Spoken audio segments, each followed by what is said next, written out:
wassalatu wassalamu ala nabiyyina Muhammad wa ala alihi wa ashabihi ajma'in. Amma ba'd. Ikhwas sekalian dan akhwat, wafaqani Allah wa iyyakum. Islam memerintahkan kita untuk mengagungkan dan menghormati masalah ukhuwah, persaudaraan yang dibangun di atas keislaman, yang dibangun di atas keimanan. Dalam hal ini Nabi sallallahu alaihi wasallam bersabda, "Wa qulu ibadallahi ikhwana." Dan jadilah kalian hamba-hamba Allah yang bersaudara. Dan ini menjadikan sebuah bi'ah, sebuah lingkungan itu enak, bagus, nyaman. Kalau seandainya tidak ada persaudaraan tadi, yang ini asalnya datang dari hati, maka akan terlihat apa? Ketidaknyamanan tadi. Yang harusnya tidak nyaman yang ada di dalam hati keluar. Nampak di mana-mana. Ini kalau seandainya persaudaraannya ada masalah, tidak dibangun di atas keimanan. Qulu ibadallahi ikhwan. Nah, kemudian beliau mengatakan di dalam hadis ini Nabi SAW menjelaskan tentang bahayanya berbicara tanpa ilmu. Orang yang mengatakan kepada saudaranya yang kafir, kemudian kalau seandainya tidak terbukti kekufuran tersebut, balik, dia yang terancam dalam ucapannya. Kenapa? Karena dia telah berbicara tanpa ilmu. Gak ngecek dulu syaratnya sudah terpenuhi atau belum di dalam mengkafirkan orang lain. Gak ngecek dulu ada gak mawani-mawaninya. Boleh jadi dia belum tahu, boleh jadi dia mendapatkan uzur karena hal-hal tertentu. Ini langsung dikatakan wahai si kafir. Maka Allah Subhanahu wa taala tegaskan hal ini dalam surat Al-Isra ayat ke-36. Wala taqfu ma laysa laka bihi ilm. Janganlah kau ikuti apa yang tidak ada ilmunya, apa yang kau tidak miliki ilmunya. Inna as-sam'a wal basara wal fu'ada kullu ulaika kana anhu mas'ula. Semuanya pendengaran, penglihatan, hati akan dimintai pertanggungjawaban, akan ditanya tentang hal itu. Ikhlas saya yang dirahmati Allah Subhanahu wa taala.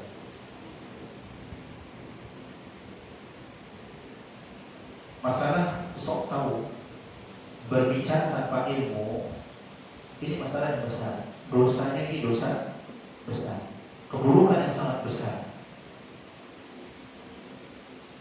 Oleh karena Allah Subhanahu wa taala berfirman, Qul innama harrama rabbiyal fawahisha ma dhahara minha wa ma batan. Katakanlah, sungguhnya Allah Subhanahu wa taala atau sungguhnya Rabbku mengharamkan al-fawahish, perbuatan-perbuatan yang keji. Ma dhahara minha wa ma batan, baik yang nampak ataupun yang tersembunyi. Wal ithma wal baghy bi ghairil haqq. Allah Subhanahu wa taala atau Rabbku juga mengharamkan dosa dan berbuat zalim tanpa hak, tanpa bukti yang nyata, tanpa hak. Artinya perbuatan tadi dilakukan atas dasar apa? Al-baghi, atas dasar ketidakadilan. Makanya dikatakan apa? Tanpa hak. Entah itu dengan mengambil harta, atau mengambil hak, atau dengan memukul, atau yang lainnya dari bentuk-bentuk kezaliman. Wa tusyriku billahi ma lam yunzil bihi sultana.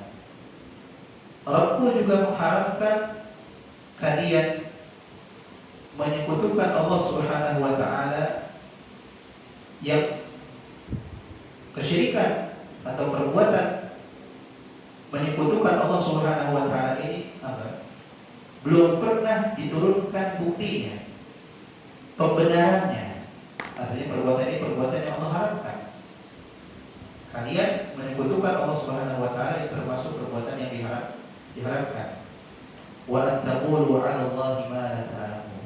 Apalagi yang diharapkan?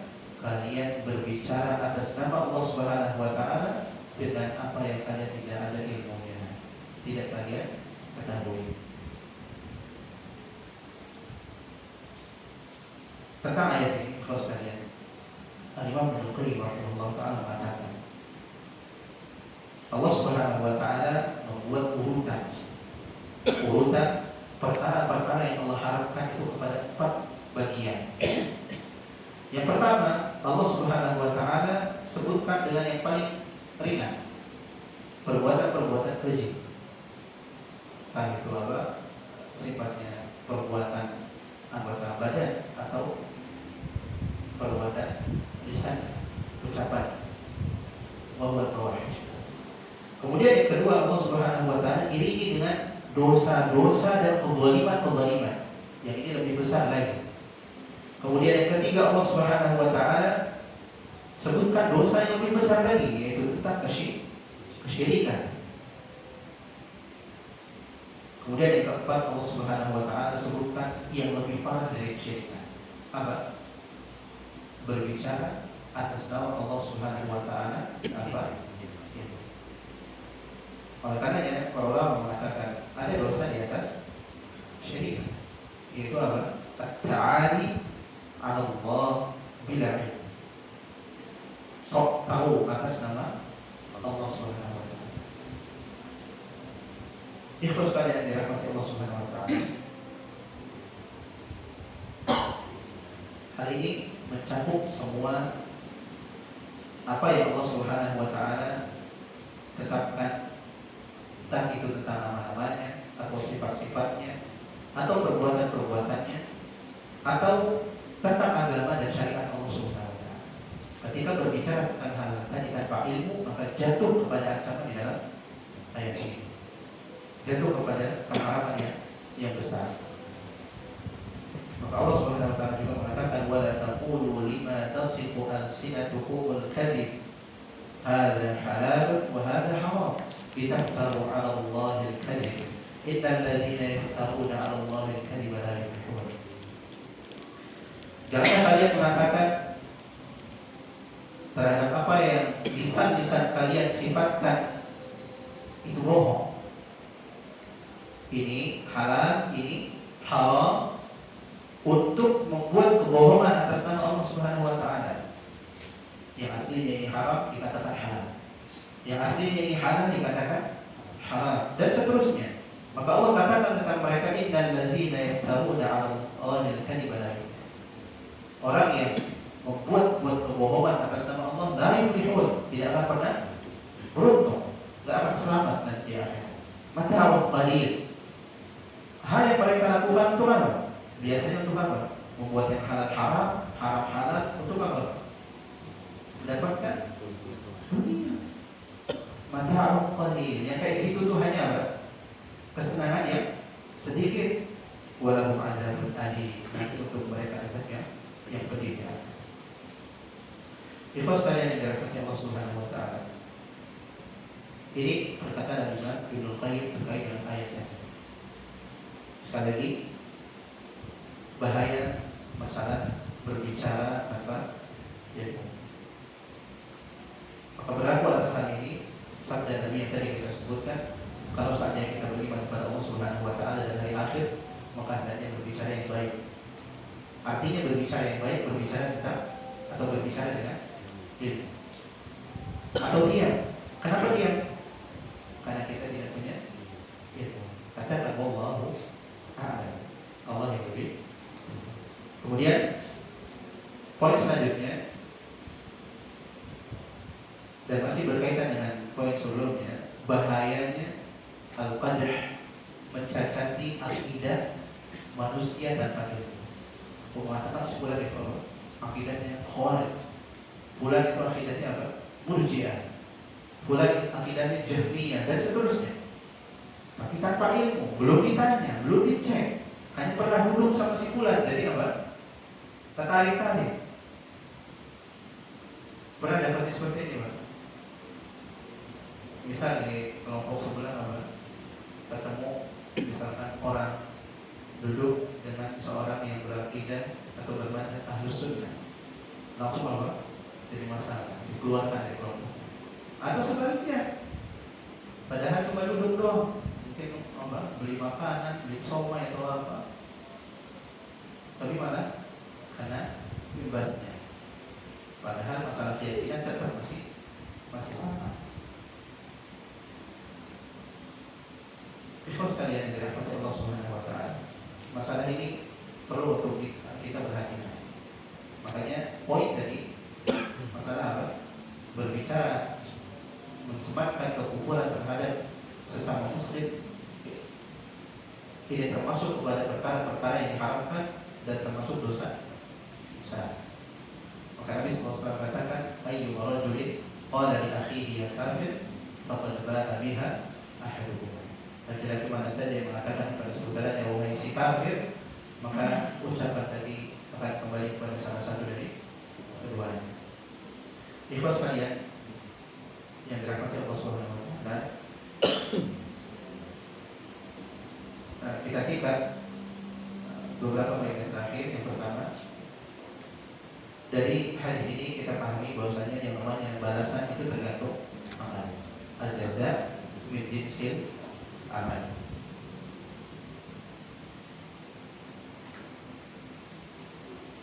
Dari mana? Ketika orang tadi gak hati-hati, sembarangan ketika berbicara tentang saudaranya yang kafir, dia mendapatkan balasannya setimpal parahnya.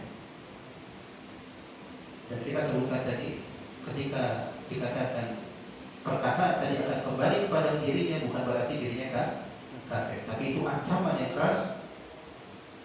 Ancaman yang keras bagi mereka yang mengatakan perkataan-perkataan tanpa ilmu bisa mensematkan kepada diri seorang kekufuran. Kemudian dari hadis ini kita pahami sempurnanya keadilan Allah Subhanahu wa taala. Jadi berkaitan dengan kaidah sebelum al-jaza min jinsil amal. Allah adil. Kalau seandainya benar apa yang diucapkannya maka tidak ada masalah. Tapi kalau seandainya itu salah, itu perbuatan bagi jur, kezaliman atas dirinya, atas diri orang lain, atas diri saudaranya, maka dia akan mendapatkan apa? Balasan. Dan itu bentuk keadilan Allah Subhanahu wa taala. Maka Allah ancam. Allah ancam. Tidak dibiarkan saja. Oh itu salah, sudah dibiarkan. Ini perkara yang besar, perkara yang perlu ditegaskan dalam Islam. Maka Nabi SAW ancam dengan ancaman yang tadi, ukuran tadi akan kembali pada diri. Karena ucapannya yang tidak didasari dengan ilmu. Kemudian yang terakhir adalah inayata bifahmi manhaji ahli sunnah wal jamaah fil mu'taqad bi khassah najatun lil 'abdi ba'da tawfiqillah ta'ala min al-wuqu'i bil muhlikati qawliyyah wal fi'liyah.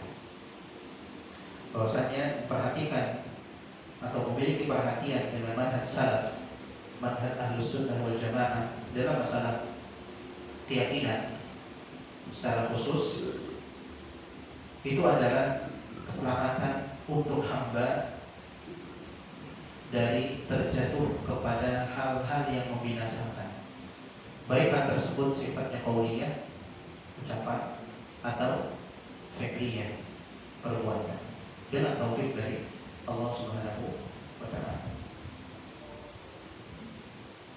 Perhatian kepada masalah i'tiqad, keyakinan itu keselamatan, dan itu yang perlu kita garis bawahi. Maka rajinlah di dalam mempelajari masalah akidah. Jangan terus-menerus hanya mempelajari masalah-masalah apa? Amal. Masalah-masalah sifatnya apa? Fadilah. Oh. Sifatnya fadilah. Fadilah. Penting. Cuma jangan itu-itu saja. Pelajari masalah akidah. Karena sempurnanya atau diterimanya amal-amal kita itu kembali kepada akidah, kembali kepada masalah akidah. Kalau seandainya masalah akidah kita atau akidah kita bermasalah, maka amal-amal yang kita lakukan tidak akan bernilai. Dan Dan sebaliknya, kalau akidah kita benar, bagus, lurus, maka amal sedikit apapun akan bernilai besar. Dan itu yang dimiliki oleh para sahabat Nabi kita Shallallahu Alaihi Wasallam. Akidahnya benar. Sedikit apapun amalan mereka jadi apa? Mulia, jadi utama. Makanya Nabi Shallallahu Alaihi Wasallam sampai banding-bandingkan. Kalau seandainya kita berinfak hari ini dengan apa? Segunung emas, nggak akan menandingi infak mereka yang walaupun hanya apa? Satu pun atau setengah pun. Terlepas mereka sahabat Nabi, mereka adalah orang-orang yang memiliki keyakinan yang lurus. Sedikit apapun amal mereka akan besar di sisi Allah Subhanahu wa Ta'ala. Allah Ta'ala itu yang bisa kita kaji pada malam ini. Mudah-mudahan bermanfaat. Kita akhiri. Subhanallahi wa bihamdihi.